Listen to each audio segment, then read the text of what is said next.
Fall speaker series. It's my honor to introduce to us Deputy Assistant Secretary of State Manpreet Anand, who is in the Bureau of South and Central Asian Affairs at the State Department, where he handles a number of the countries of South Asia, some of the smaller ones such as the Maldives and Bhutan, and then very strategic and important ones like India and Nepal, so among others.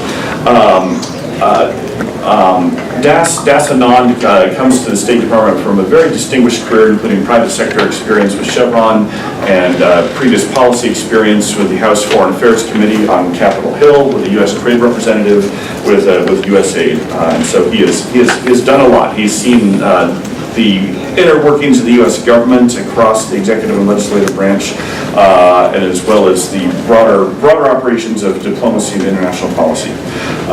Most important for those of us here is he's a Longhorn. He did his BS in electrical engineering here, and most worrying for those of us here who care about UT football, he has 2 master's degrees from Cal Berkeley.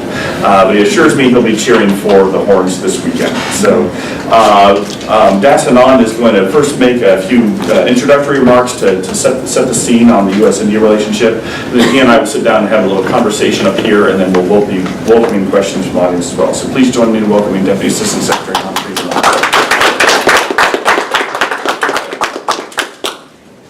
Well, thanks so much for that introduction, and it's really such a pleasure to be back here on campus. I don't get a chance to come back to UT often enough, and so it really is kind of a treat to come back.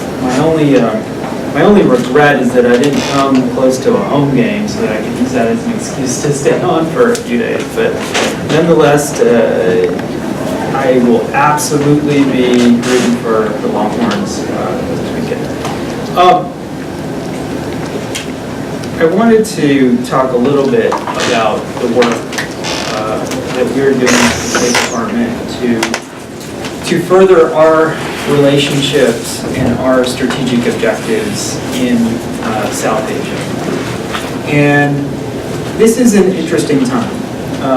It's an interesting time even as we think about the LBJ school here. There are fascinating historical similarities and disparities between LBJ's time and today. And that is especially true even within the context of U.S.-India relations. Just about 50 years ago, shortly before this school was established, India faced a food shortage. It was a shortage that was threatening a famine of unimaginable scale. The deficit was projected at 10 million tons of grain, and India had never imported more than 4 million tons in a single year. And so when President Johnson heard the news, he said that India's food problem ought to be attacked as if we were at war. And President Johnson wanted a response that addressed both the looming disaster and the longer-term problem of underproduction. And so the resulting agreement between our two countries tackled these issues, and grain started to flow from the fields of Midwest America through the port of Galveston, Texas, and on to South Asia. And in total, nearly 1/5 of the entire U.S. wheat harvest in 1965, which was at the time the largest movement of grain between two countries in our history. And the agreement's reforms, as well as the new wheat strains that some of you may be familiar with that were developed by Norman Borlaug, helped to trigger India's Green Revolution, doubling its wheat harvest in just 7 years. Now, this is an amazing story, and it's a major foreign policy success story of the Johnson administration. But what's interesting and what's really incredible about this is that it happened during a time and during a period where U.S.-India relations were not exactly at their height. And so it makes you wonder what we can actually accomplish together today. And we are cooperating. We're cooperating in ways that are unprecedented in our history, whether it's rural development, maritime security, civil aviation, space exploration. Literally across the land, the sea, the sky, the space, we are working together. We have over 100 joint initiatives and nearly 40 government-to-government working groups, which I will just say as an aside, takes up far too much of my time to help manage. But the breadth of our engagement with India is more extensive than with almost any other country on the face of this planet. And that is remarkable if you think about where we have come. And this is why President Obama has made stronger U.S.-India ties a top priority within the rebalance to Asia, recognizing that as the nucleus of the Indo-Pacific, India will play an outsized role in the story of this century. And as we see our mutual interests continue to align between our countries, we are also seeing a reciprocation in India's foreign policy towards the United States. We are seeing the development of what's becoming known as the Modi Doctrine, where when he addressed a joint session of Congress earlier this year, the Prime Minister acknowledged our two countries had finally overcome the, quote, hesitations of history between our great nations. And then he boldly and remarkably stated that we were now indispensable partners. And in what will be a dramatic non-appearance, we understand that the Prime Minister will not attend the upcoming Non-Aligned Movement Conference in Venezuela. This is a significant departure from what was a central facet of India's foreign policy. So increasingly, our two countries' national and global interests will continue to converge, making an irrefutable case for our countries to work together to address global issues, especially in the Indo-Asia Pacific and around the rim of the Indian Ocean. Now, many wonder if the story of the Indo-Pacific in this century will be one of friendly cooperation and mutual benefit, or one of adversarial competition and unnecessary conflict. Will it be a story where millions, or hundreds of millions, I should say, of people are lifted out of poverty and prosperity is therefore created across the far reaches of the region? Or is it a story where the potential of the 21st century is not achieved? So the stakes for today are high, just as they were for LBJ 50 years ago. And the decisions that we make here in the United States, the partnerships that we build, and the strength of our commitment to the region will have profound consequences that I believe will resonate for many decades into the future. Why is that? That is because upholding the rules-based order that respects international norms and the territorial integrity of all states, whether you're big or small, is one of those key issues. It is a rules-based order, as Secretary Kerry recently said himself when he was visiting New Delhi, that we have expended enormous energy and resources building, and it has served the world well. It has underpinned the economic growth that helped us win the Cold War and helped to raise the standard of living for billions of people across the world today. Unfortunately, that order is being threatened by a few countries who think that only might makes right, especially when it comes to territorial disputes. Yet, in India, we're seeing an example that the rest of the world can follow. In just the past couple of years, India has peacefully resolved a long-standing land border dispute with Bangladesh and has accepted the ruling of a UN tribunal that delimited maritime borders in the Bay of Bengal.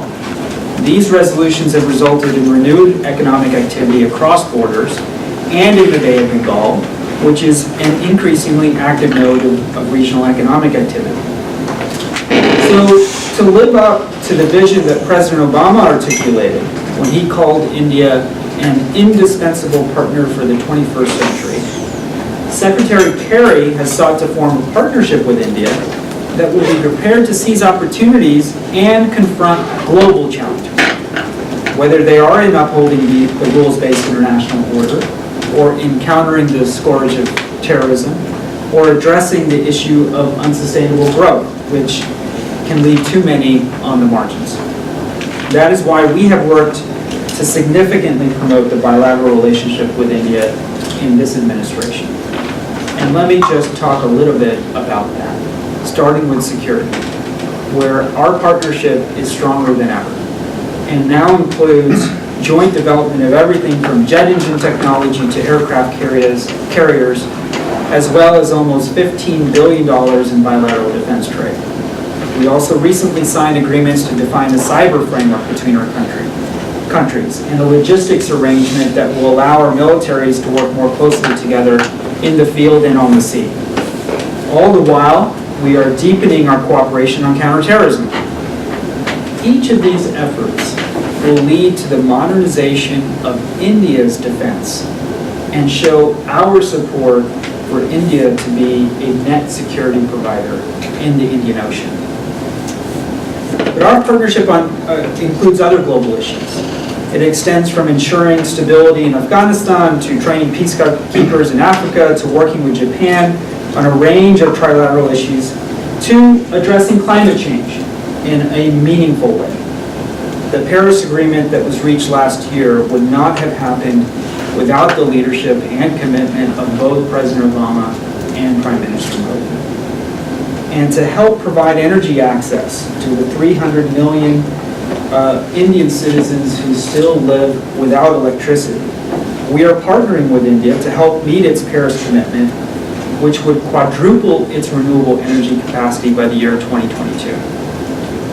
And we've made tremendous progress in the last couple of years on civil nuclear cooperation as well, laying the groundwork for US-built reactors that can provide 60 million Indians with more clean, reliable energy.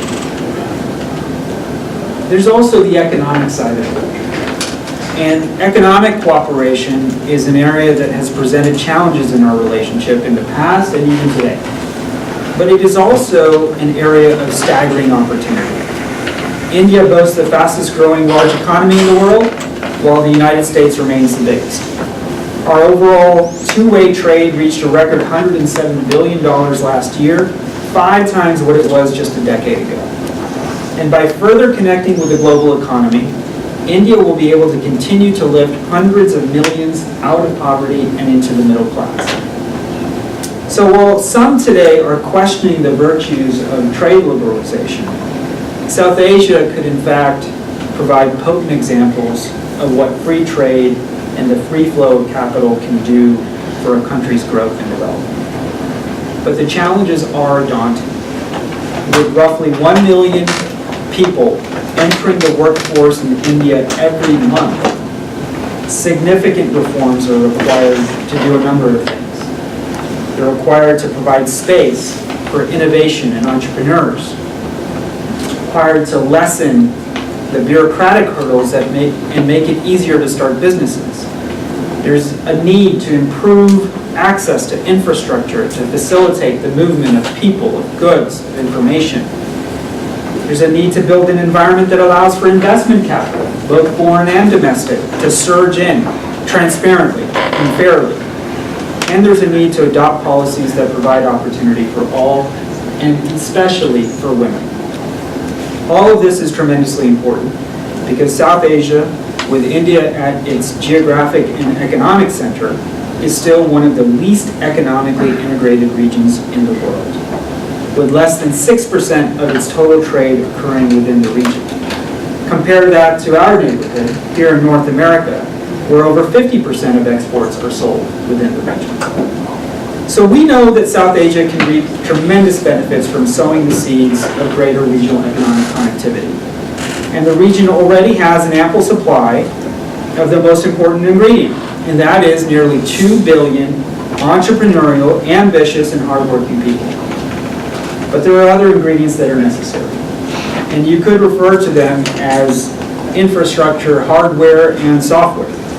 What I mean by that is hardware that is what we normally think about: roads, rails, ports, power lines, everything that will help goods, people, and services to move across borders at faster speeds and for less money.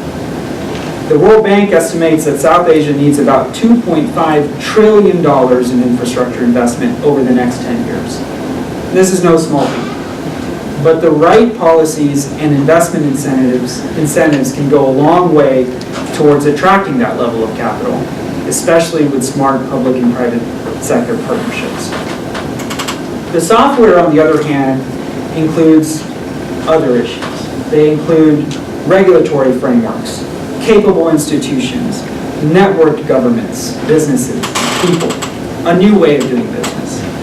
This is where the State Department and the Bureau that I represent is focusing a lot of our efforts. We have a flagship initiative called the Indo-Pacific Economic Corridor that is working to create new regional energy linkages and improve trade and transport corridors.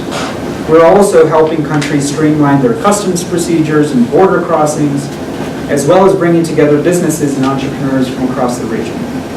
What we're ultimately working toward is an Indo-Pacific that is a primary driver of global prosperity and stability.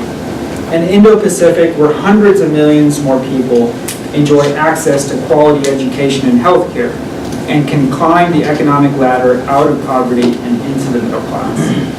And especially an Indo-Pacific where we can work with our partners both regionally and globally to confront critical challenges like climate change, violent extremism, trafficking, instability at large. These are issues that, along with the region's economic growth, have a direct bearing on our own prosperity and security here at home. And we have great cause for optimism. There are 3 million Indian Americans that form the basis of our relationship and are constant reminders of how our countries are inextricably linked. But perhaps most importantly, our commitment to democracy began with both of our countries' inception and continues just as strongly today. Democracies that respect multicultural, multi-religious, multilingual, and multi-ethnic societies that we hold dear. I would be remiss if I didn't say a few words about our approach to some of our other South Asian friends in the Indian Ocean region. In addition to the tremendous progress with India, our relationship with a democratically renewed Sri Lanka has completely transformed over the last couple of years. We now hold an annual partnership dialogue with Sri Lanka and have close cooperation on issues ranging from economic growth and maritime security to good governance and national reconciliation. This is ever more important today as Sri Lanka tries to address the issues that plagued it for so long during a decades-long conflict, and as it moves forward towards national reconciliation and bringing forward a new constitution that will represent the diversity of people and ethnicities and religions that constitute Sri Lanka today. Our decades-long partnership with Bangladesh has helped bring about some of the most impressive development gains the world has ever seen, including self-sufficiency in food production, a reduction in the poverty rate from over half the population to less than a third, and a drastic increase in the survival rate of new mothers and their children. Bangladesh has made amazing gains towards the Sustainable Development Goals that we all agreed to last year. And as one of the largest peacekeeper contributing nations in the world, Bangladesh is an important partner in ensuring security in hotspots around the globe. And a word on Nepal, where we have unfortunately also seen civil conflict and a lot of political turmoil. But nonetheless, we from the United States continue to try to invest in the success of the Nepali people, including after last year's devastating earthquake, where the United States surged in with humanitarian assistance and disaster relief, along with the rest of the international community and Nepal's neighbors, to provide some much-needed relief, recovery, and reconstruction support to that country. So we've come a very long way in a relatively short time, and while the wind may be at our backs, we have no illusions that there is still a very long way to go. But I have no doubt that the economic and strategic weight of this region, South Asia, will continue to grow in the decades to come, making our relationships with India and its neighbors in South Asia ever more critical and important, both to the interests of the United States and to the global community of nations. So thanks again for the invitation to speak today, and I'm looking forward to a really great discussion.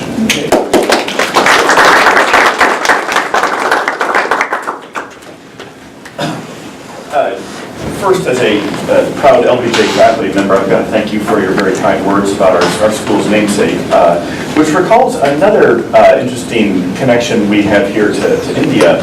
One of our faculty members, of course, is, I don't see him here, Jamie Galbraith, the economist, whose father, of course, John Kenneth Galbraith, was the U.S. ambassador to India under Kennedy.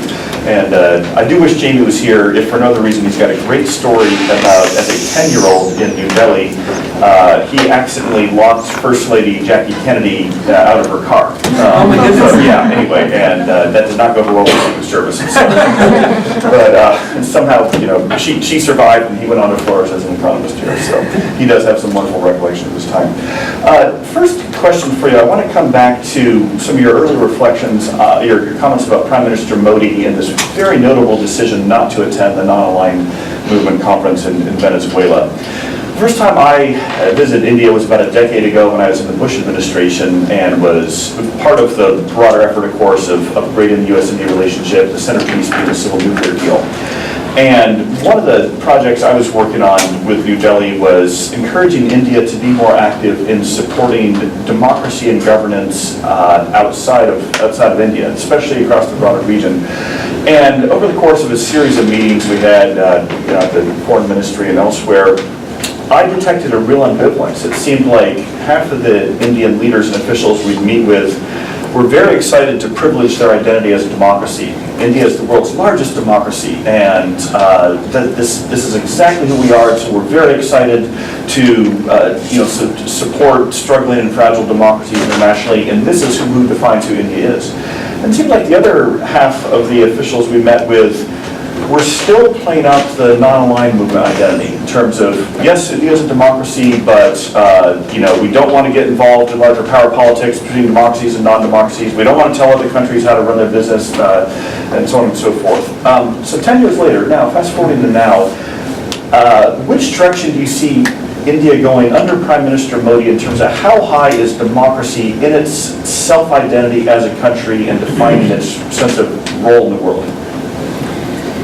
Well, thanks, and thanks for that question, because I think it is so fundamental to what underpins our own motivations to try to partner with India. It is because of their commitment to democracy. And so I see that as unflagging and unwavering. Perhaps the difference is what you kind of alluded to in your question, which is that while the commitment to democracy in India has really never wavered since its inception in 1947, its outlook on how it engages with the rest of the world certainly has evolved and is still evolving. And I think there was a calculated approach made by the first Prime Minister Nehru, to very much embrace this whole non-aligned movement. And partly because of the dynamics of the time. We were in a Cold War situation. India was still coming to terms with a national identity. It was not looking to align itself with any given world power, and that suited itself just fine. But over the last several decades, we've seen dramatic changes, not only the end of the Cold War, but an increasingly globalizing world economy in which nation states are having to become much more interdependent on each other. Not that it was ever isolationist, but any type of isolationist, neutrality, non-aligned type of approach would run counter to what a country's economic goals might be, let alone their strategic or their political goals.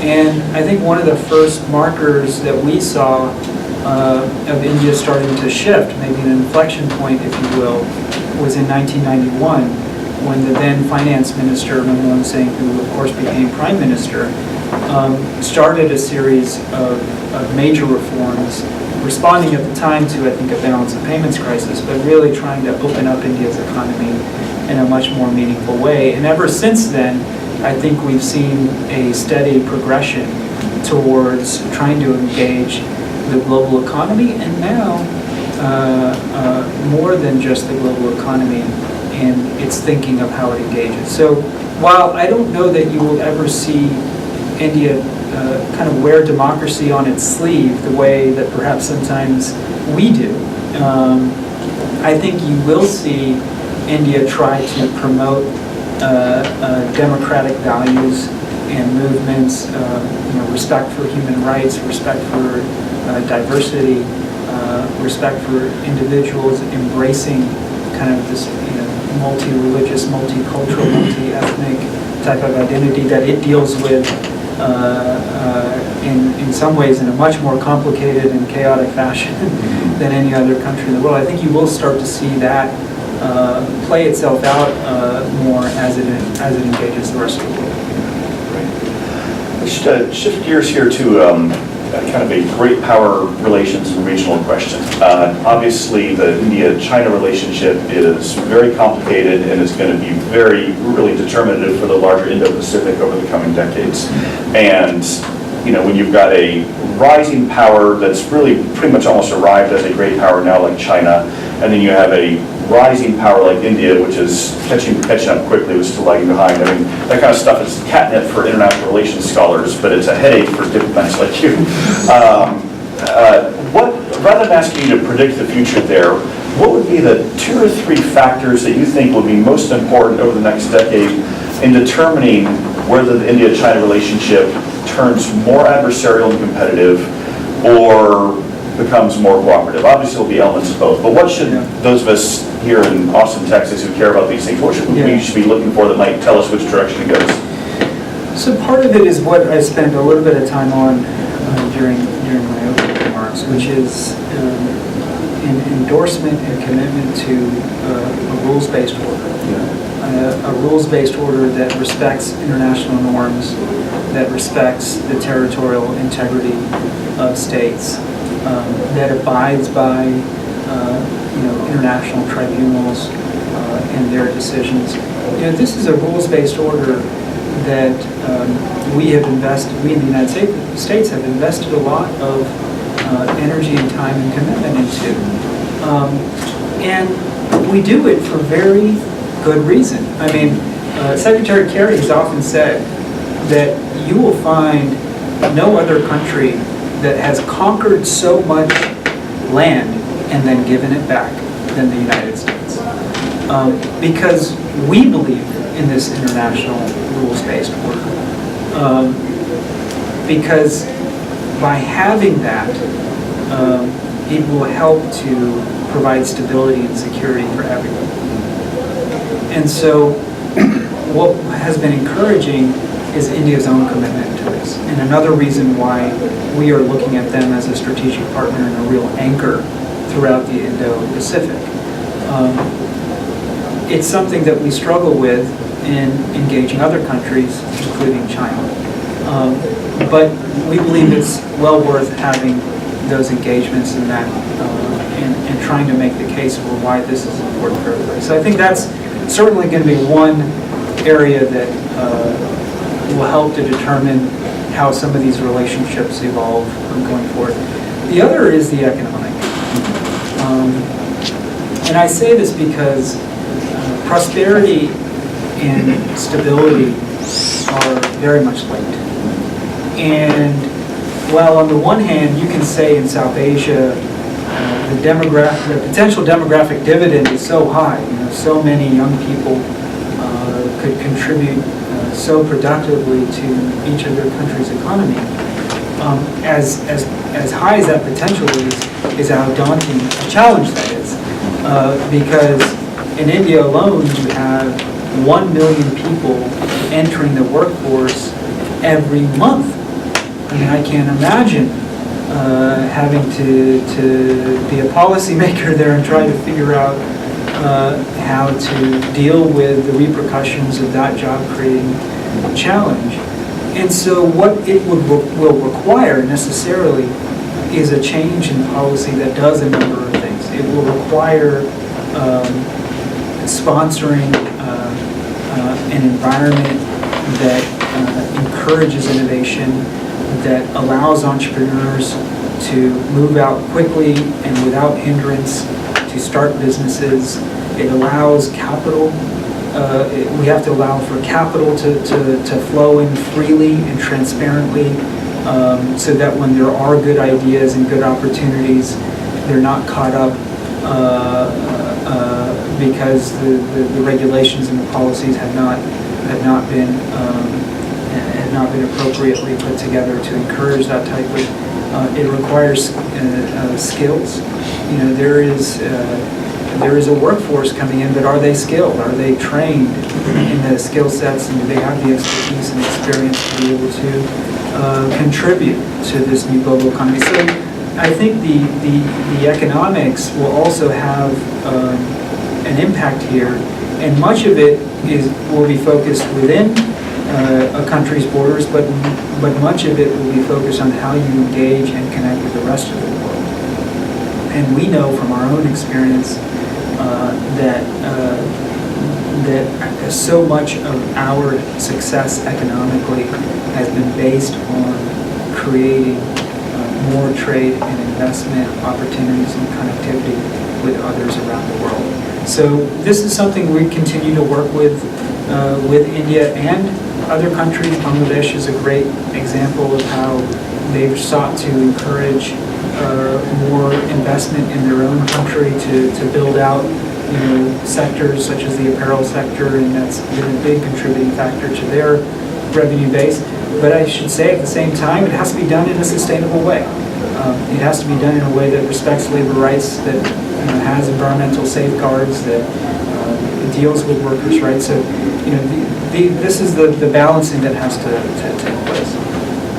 I'll ask you one more question from me before we turn it over to questions from the audience. And this is picking up on some of the economic development and demographic challenges and issues you made. So this is a two-part question, two separate ones, but all under this broader rubric of really human capital, human development. The first one is microfinance. A number of years ago, India was the great laboratory, perhaps along with Bangladesh, for microfinance, and all, for-profit and non-profit microfinance was pouring in. And then there were certainly some arguably excesses and abuses there, and then there was a sort of backlash against that. So the first question is, what role now do you see microfinance playing in India's larger economic development and poverty alleviation? Second one concerns gender ratios. Again, over time, gender side, one may call it sex-selective abortion or what have you, as at least in some pockets of India produced some, wildly skewed sex ratios, sometimes 120 males to 120 females, and that in turn, brings a larger set of issues and also raises questions about, cultural value of gender equality. How, under the Modi government, is that issue being addressed? So, on your first question on microfinance, you're absolutely right. It's had a dramatic impact on development, including for women in particular, across South Asia. Bangladesh, much of this really got its legs and got started, and then India as well. Unfortunately, there were issues in the past where, because of excesses, there was a bit of a kind of a crackdown on some of the microfinance institutions, but I think it's still an area that has tremendous progress and that can have a real big impact, especially on those that are perhaps living in the rural sector. And in India, close to 2/3 of the population are still in the rural areas.